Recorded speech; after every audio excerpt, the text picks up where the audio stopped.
Pois muito bem, ainda dentro dos números inteiros, eu vou falar um pouquinho mais sobre duas coisas, tá bom?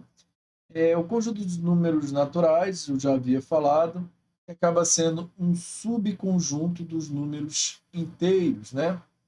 Como a gente acabou de ver. Você deve estar se perguntando por que é a letra Z, né? O N de natural mesmo, você pode considerar Z, isso aqui vem do alemão, não importa muito, tá bom?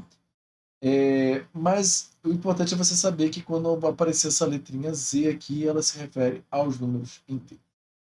Por consequência da criação agora dos números negativos, criou-se a ideia de ter que ordenar os números. Ao passo que a gente já tinha dentro do conjunto dos números naturais, o que a gente chama de boa ordenação, que ela acabava sendo intuitiva pela quantidade. Agora nós devemos ter a boa ordenação para o conjunto dos números inteiros, para que se tenha ainda uma noção de quantificação. Então, se criou-se a partir uma maneira, né, vamos dizer assim, gráfica de representar os números e a gente usa essa maneira gráfica como a reta. Tá bom? Então a reta, ela é infinita, tá bom? Ela, ela tem um, vamos dizer assim, como se ela tivesse um meio, uma origem. Seria então o nosso número zero, mas a ideia de meio ela fica meio complexa, né? Se você quiser saber a metade de um infinito, não tem como ser, porque metade daquilo que é infinito acaba sendo infinito também. Mas é apenas uma ideia gráfica, tá bom? Então leve isso em consideração. Então é como se a origem de todo o sistema partisse aqui, então, do nosso número zero. E para a direita, nós vamos ter um crescimento, sempre um crescimento ordenado. 1, 2, 3, 4, 5. Basicamente, então, os inteiros positivos ou os inteiros não negativos se deslocarão para a direita do número zero. E na contrapartida, para a esquerda, você tem um decréscimo, um caimento, mas de uma maneira ordenada também. Então, menos 1, menos 2, menos 3. De que maneira agora vamos entender a maneira de quantificação? Na esquerda para a direita, ou seja, do meu lado esquerdo, quanto mais perto do zero, maior é o número. E no meu lado direito, quanto mais perto do zero, menor o número. Vamos isso para a prática? Ou seja, se eu estou trabalhando aqui com o meu lado direito, o meu 2 ele é maior do que 1.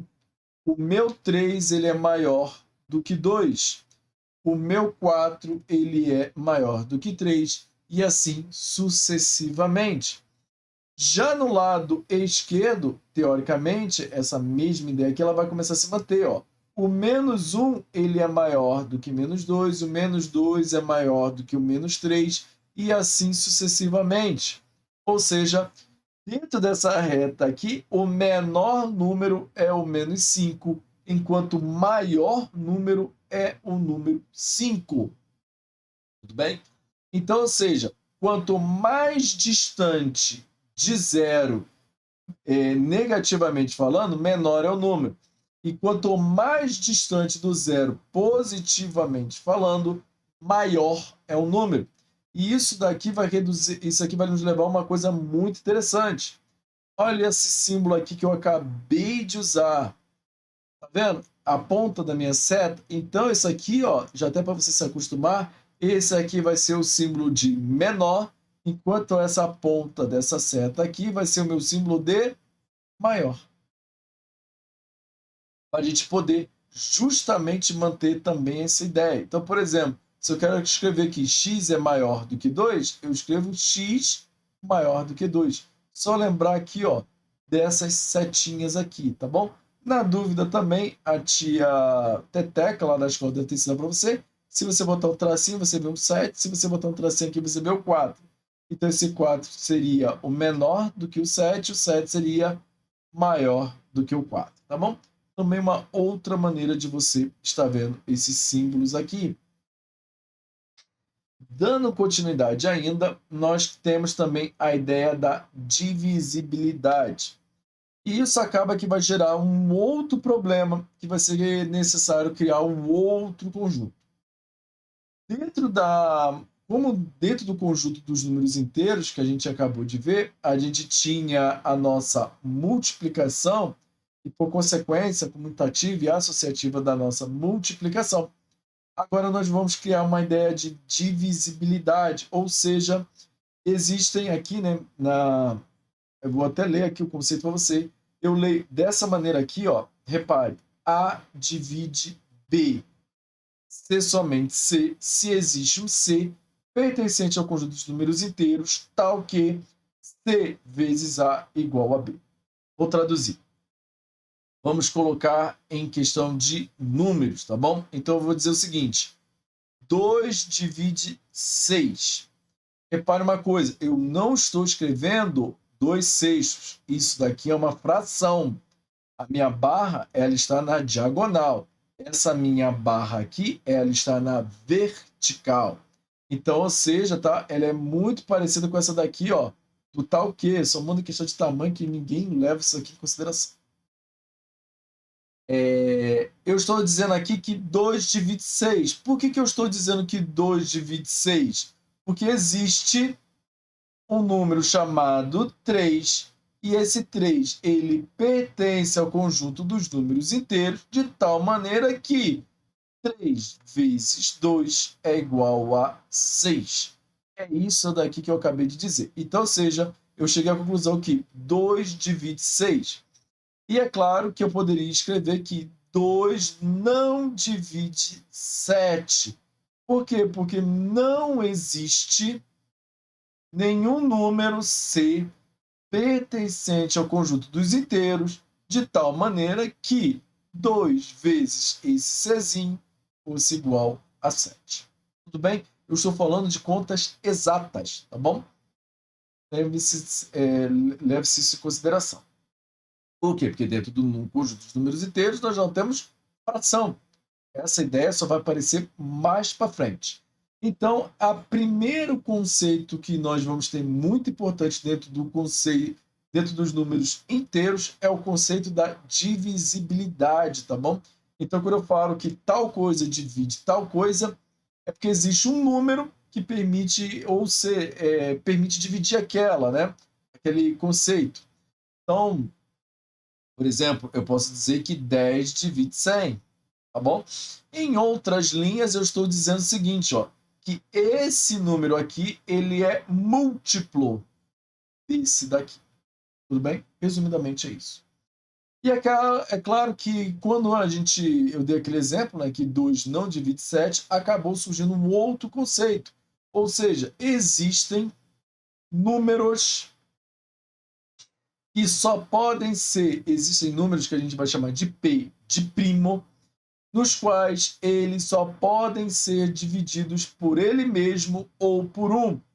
E agora vem um teorema fundamental da aritmética que eu quero te chamar a atenção. Então, ou seja, o número primo, tá bom? Ele é um número P maior ou igual a 2, tá bom? E P é primo, ou pode ser escrito dessa maneira, escrito de maneira única, a menos como ordem de fatores ou como produto de seus números primos. Isso aqui também vai chegar no teorema da fatoração única. Bom? Teorema da fatoração única. O que eu estou querendo dizer? Por exemplo, o número 6, eu só posso escrever ele como 2 vezes 3. Posso escrever ele, então, Renan, eu posso escrever ele como 3 vezes 2. Tudo bem, meu amigo, é só você lembrar da comutativa da multiplicação. Ou seja, o que você fez foi uma comutação. Os elementos continuam sendo os mesmos, que é 2 e 3. Eu poderia botar 1? Sim, mas o número 1 ele é um elemento neutro na multiplicação, ou seja, ele não faz diferença. E ele não é importante nesse caso, por quê? Porque senão eu poderia escrever assim, olha, 6 é igual a 2 vezes 3, que é diferente de 2 vezes 3 vezes 1, que é diferente ainda de 2 vezes 3 vezes 1 vezes 1. Tá bom? Isso daqui não quer dizer. Eu estou querendo dizer de fatores importantes, relativos, tá bom? Então, ou seja, o meu teorema da fatoração única vai dizer que todos os números podem ser escritos como produtos de números primos. Então, por exemplo, o número 2, ele pode ser escrito como produto de números primos? Sim, ele é o próprio 2. O 3 pode? Sim, igual a 3. O 4 pode? Sim, 2 vezes 2, e 2 é primo. O 5, 5. O 6, 6. 2 vezes 3. O 2 é primo e o 3 é primo. Então, eu chego ao meu teorema da fatoração única, que é baseado no meu teorema da fundamental da aritmética. E os números, eles são escritos como produtos de números primos. E os números primos são aqueles números positivos, primeira coisa. Então, Renan, menos 2 é primo? Por definição, não. Existem exercícios que eles consideram menos 2 como número primo? Sim, existem exercícios que consideram menos 2 como número primo. Mas para todos esses casos em que os números primos negativos são considerados, o exercício vai te dizer, tá bom? Então, basicamente, os números primos eles são positivos e eles são diferentes de 0 e de 1. Por quê? Ora, porque nenhum número divide 0. Nenhum número. Olha só. Eu posso pegar 0 e dividir por 1. Melhor, eu posso pegar 0 e dividir para 10. Se eu não tenho nada, e quero dividir para 10 pessoas, cada uma dessas pessoas vai receber nada. Agora, se eu tenho 10 e quero dividir com nada, aí eu tenho um problema. Por quê? Porque 10 dividido por 0, vezes 0, 0. Para 10 faltam 10. 2 vezes 0, 0. Para 10 faltam 10. 3 vezes 0, 0. Para 10 faltam 10. Eu não consigo nem andar com essa conta. Então, ou seja, na minha divisão, eu não tenho um número, o 0 não tem como ficar aqui embaixo. Como eu tenho vai criar um problema dentro da minha divisibilidade, aqui dentro da minha divisibilidade, o 0 ele é descartado como número primo. Porque se eu pegar 0 dividido por 0, isso aqui também não existe na matemática. Isso aqui é chamado de uma indeterminação, tá bom? Se você colocar aí na sua calculadora, você vai ver o problema que vai dar dentro dela. Faz o teste lá. O que é chamado de indeterminado? E qualquer coisa resolve isso. Quer ver? 1 vezes 0, 0. Para 0, nada. 2 vezes 0, 0. Para 0, nada. 3 vezes 0, 0. Para 0, nada. 1 bilhão vezes 0, 0. Para 0, nada. Então, ou seja, qualquer valor satisfaz, até π, né? π vezes 0, 0, tá bom? Então, ou seja, eu tenho uma indeterminação. Então, por conta dessa minha indeterminação, para que eu não gere um problema em cima da solução, é descartado do conjunto dos números primos o número 1 e o número 0, tá bom? Em alguns autores, ele vai dizer que desconsidera o menos 1, o 0 e o 1. Por que ele fala menos 1? Porque ele considera, então, os números negativos como sendo números primos. Para fins nossos de prova, tá bom? De prova, os números inteiros, torna a dizer, eles vão ser os números positivos maiores ou iguais a 2, no qual só existe como divisor deste número ele mesmo, o 1. O 1, porque o 1 divide qualquer número, tá bom? 1 divide 0, 1 divide 1, 1 divide 2, 1 divide qualquer número. Então, por definição da própria divisibilidade, os números primos são aqueles que são apenas divisíveis por ele mesmo e por 1, e eles pertencem ao conjunto dos números inteiros, tá bom? E só vai vir um cara aqui dizendo, então π o 3,14 lá é um número primo? Não. Para ser número primo, ele tem que ser um número inteiro, tá bom? E aqui, é claro, eu considerei aqui para você um número negativo aqui também, tá bom? É claro que, por exemplo, menos 2 divide 2. Isso daqui dá menos 1, tá bom? Mas eu torno a dizer que normalmente é pacificado, principalmente para a nossa prova, número primo são aqueles apenas positivos, tá bom? Então, próxima aula, vou apresentar agora os números racionais. Te vejo lá, forte abraço.